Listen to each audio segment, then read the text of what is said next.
I just had the memories of that just flood into my brain. So many squares, and I remember your stencil was like falling apart. I had no patience either at that time. Now I have a lot more patience for detail. It was the first time I'd ever seen my face on like a giant screen.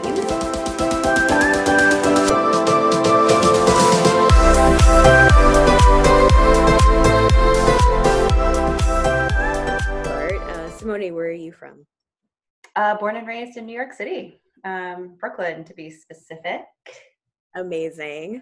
How important is like positivity and optimism for you going through this right now? I'm just curious. It is not important at all.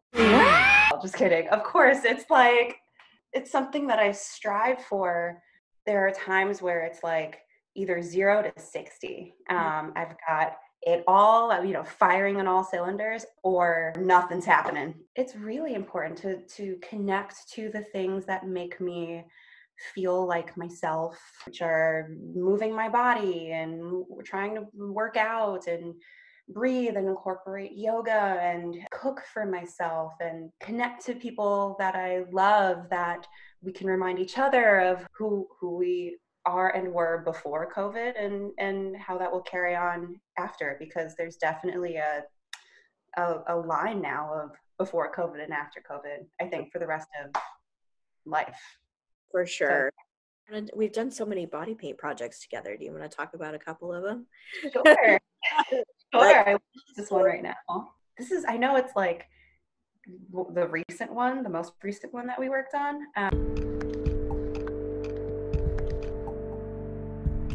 My name is Trina. I'm a fine art body painter from New York City, and I'm here working with patients to tell their stories about chronic pain. I love it. I am so in love with this piece. I felt so fierce once I was able to see what everybody else saw, because it was, difficult to see without the black light and looking down. And knowing what it represented of pain shooting through the body. Once we were able to kind of nail down the emotion that we were trying to convey in the poses, it was just amazing. I mean, I love the clouds on the chest and how the lightning is forming from that. It's all right. Yeah. It just, I felt amazing in that.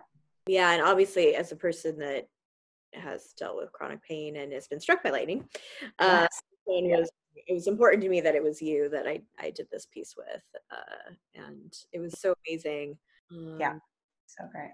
And I have this one, of course. Picasso.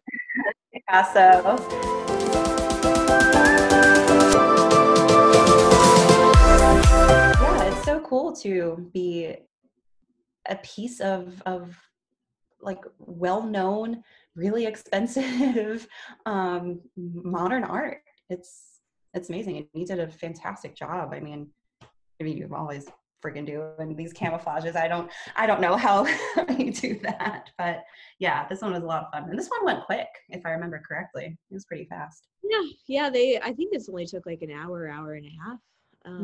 It go pretty quick, and it was just up in an exhibition in Tribeca, which was really cool, at the Untitled Space Gallery. So yeah, it's I love it. People really dig this piece.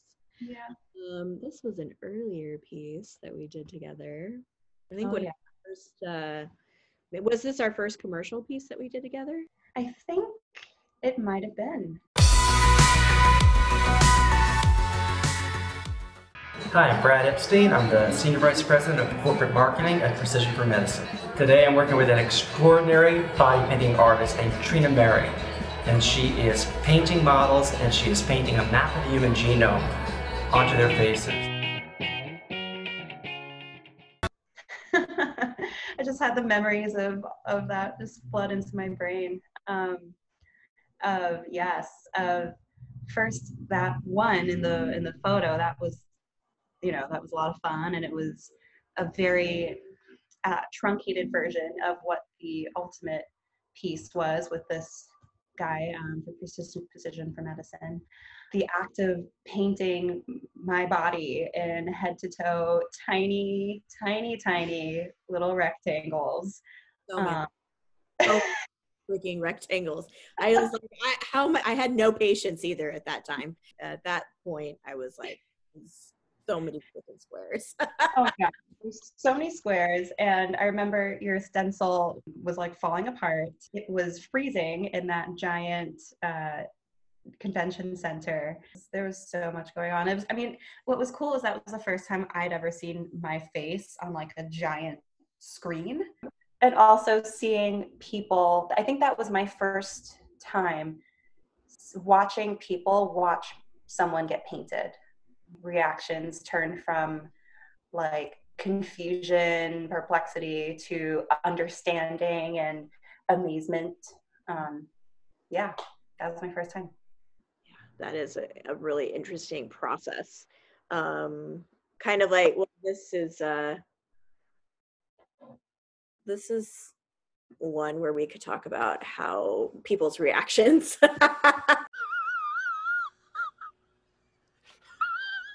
And this was also for a brand. Oh my God. National $1 million listing New York to try to, it was for a real estate ad campaign where we were trying to sell the apartments before they were even made. And so you were across the street at Miss Lily's, which is a fantastic Jamaican joint. Oh my God, I love Miss Lily's, and I love having been camouflaged into Miss Lily's. What I did not love across the street from the buildings that we were working on the campaign for, they were currently being built.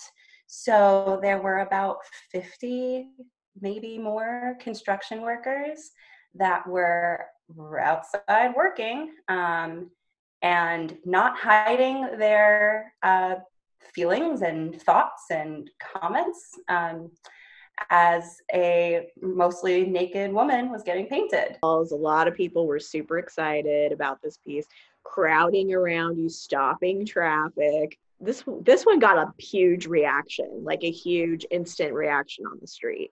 I mean, we were on 7th and A. It's a huge intersection, and the park is there, and I think maybe schools were also getting let out, so there's a lot of traffic and school buses, and yeah, it wasn't my favorite experience in having people's reactions so up close that at many points I just ended up closing my eyes. This was also a public performance.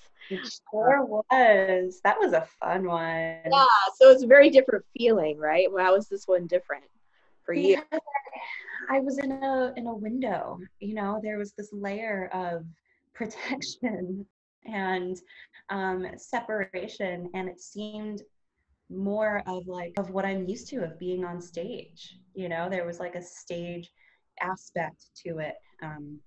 People doing this sort of double take of did this window just move? Did somebody just look at me? Did somebody make eye contact with me? And that experience of sort of this interpersonal connection, that was cool. I almost forgot about this project. I loved it. I love that too. So we were at Bloomingdale's. Bloomingdale's came and saw the Fashion Week show that we did with Alice and Olivia, and they were like, "Oh my gosh, come do this amazing activation, but do it inside of our from a window display." And so you're stopping traffic again, obviously, but it was definitely more protected, and you're camouflaged into Botticelli's Rite of Spring. It's just such a different vibe than 7th and A, right? Oh, I just think it's super cool that, moving to New York and not really knowing anybody, it's been amazing to connect and become such good friends with you, over the years, and over all of the crazy projects that we've had and their adventures together. And this is just yet another moment in history, we get to share. I mean, you've been in New York with 9/11, Hurricane Sandy. How does this feel compared to some of those other things that you've had to kind of survive? During 9/11, I mean, I remember where I was and what I was in middle school. I knew that it was a big deal, but I didn't really, the gravity of the situation didn't really hit me until kids started getting pulled out of school.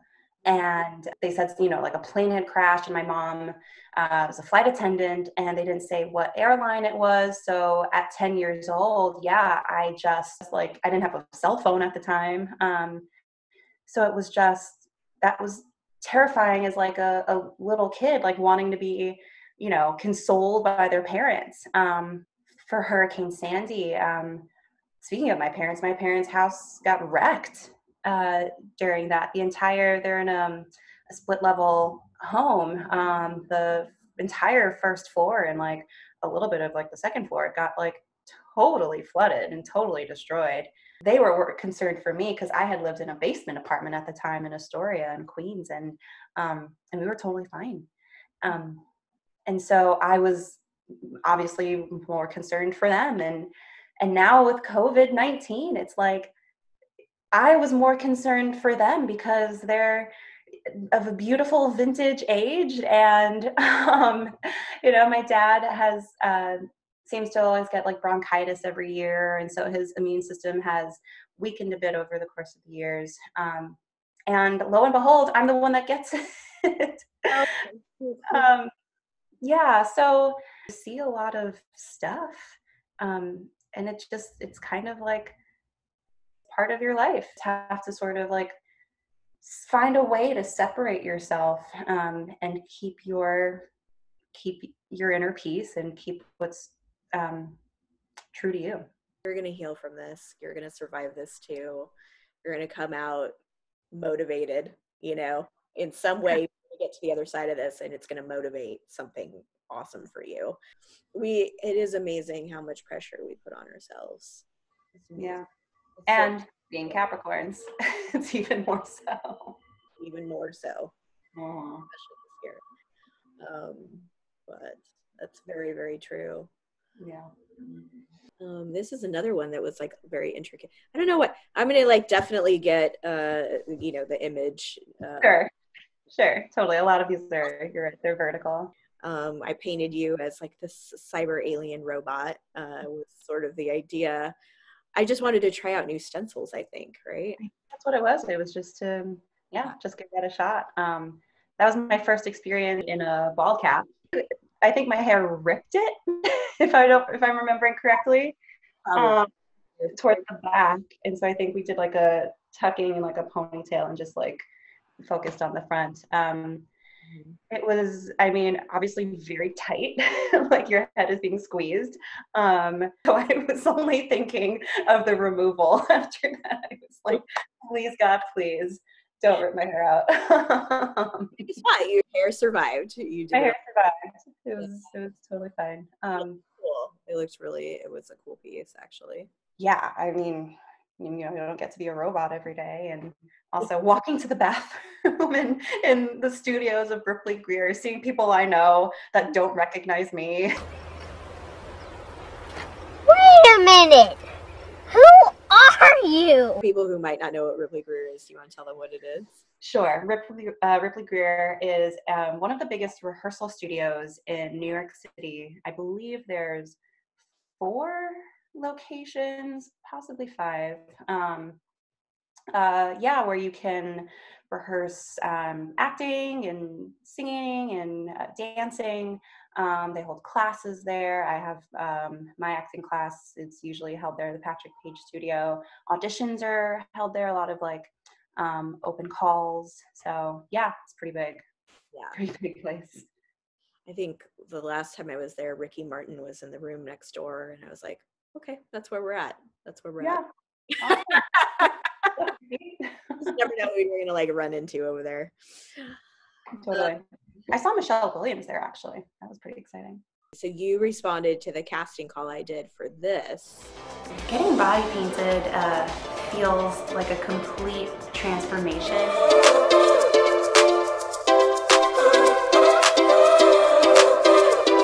I did Aquarius, I did Sagittarius, I did... You did the scales on the scales.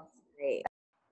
Yeah, my first experience body painting, I mean, beautiful goddess, and my very first experience ever. Having to put my body in a certain place and learning how to do that to make the slit in the dress and Yeah, posing and obviously an optical illusion. Oh, yeah. I think that's Maya that I'm holding. Yeah, yeah, like that, the mechanics of having to hold her like a water jug. I mean, and you can't even see the pedestal that she was on. I think this one had the most reaction of like, oh my God, that's you, of like being the scales and having to, you know, be in this sort of like, for those that know yoga, like sort of boat pose, but kind of not really. And I mean, that's a huge ab workout right there. hell yeah. And then of course we did the CNN one too. That was nice because like the weather was nice that day. We were off on the pier, so there wasn't that much foot traffic, and the people that did pass by were all really into it and really excited. And I remember parents passing by with their children and like stopping and asking questions and being wonderfully open. So that was really nice. Wasn't the Converse shoe came back out that day or something like that? Something had like resurfaced that day. Yeah, which I didn't know until after the fact. But it just was serendipitous that I wore my old Chucks. Yeah, it was cool. What is New York like right now? From what I have seen in my limited going out, it's more quiet. I wouldn't call it quiet per se, considering I live in Bushwick, which is a pretty loud area, as I'm sure you'll hear the train and trucks and people's conversations and music throughout this. But, you know, there's still this feeling of solidarity. There's camaraderie, and there's still people that, you know, aren't taking this very seriously, which is beyond me. So Wow. it's What does that look like? How can you not? I know, it's like, do you live under a rock at this point? I mean, the last time, and it's been a while since I went out grocery shopping, since I too got sick. But the last time I went to the supermarket, there was a rule of only 50 people inside in the food bazaar.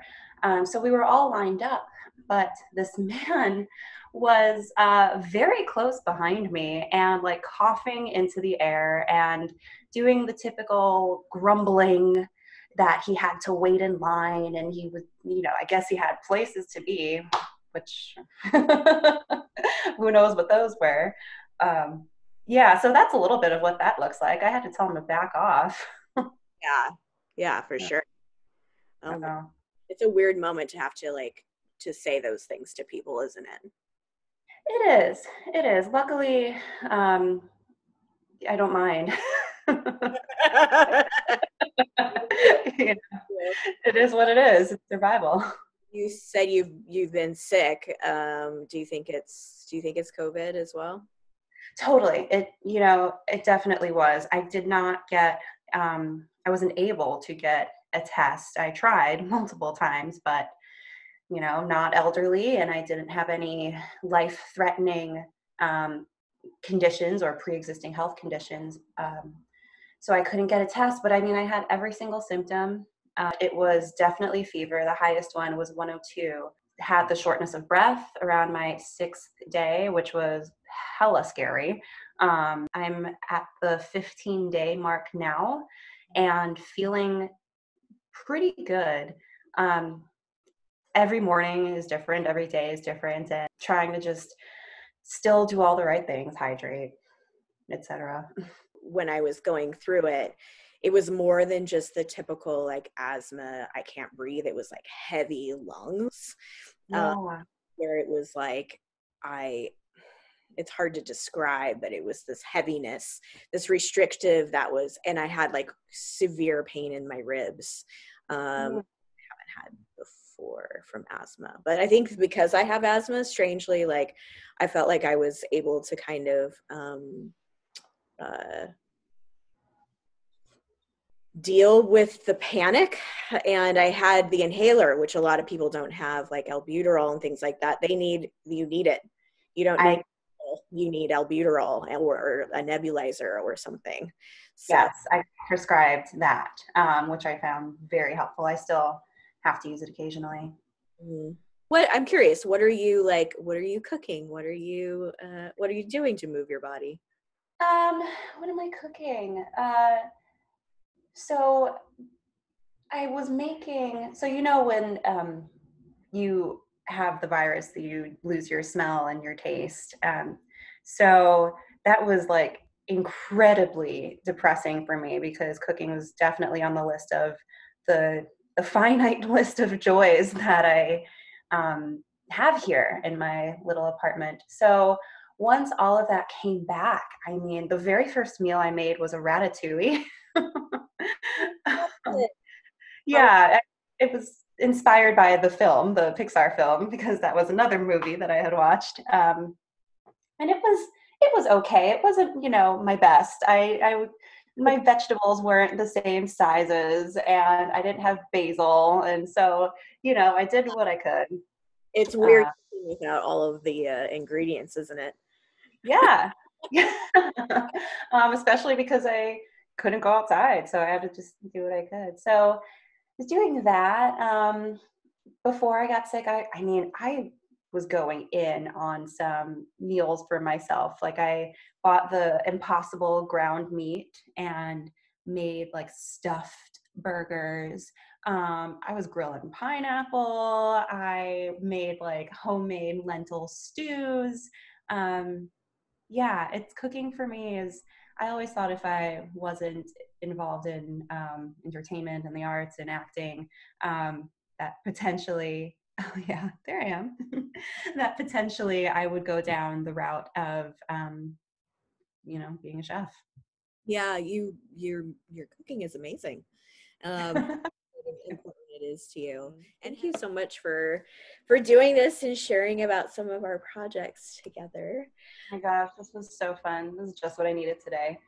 Thank you both. I'm so happy to see you. Me too. Glad that you're getting better, like you're on the upswing. Yeah, likewise. In this, yeah, we will survive. We will thrive. Yes. We will create.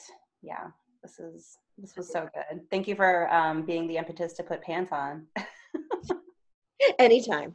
I had to like put lipstick. I swear it's the only days that I like make an effort, or like, all right, I better go with my friends, Yep. Take off those. Yeah. Amazing. All right, my dear, we'll continue to heal, and let's check in again next week, and I'll see how you're doing. I would love that. You enjoy your day. Thank you. You too. Happy Saturday. Saturday. Bye. Bye.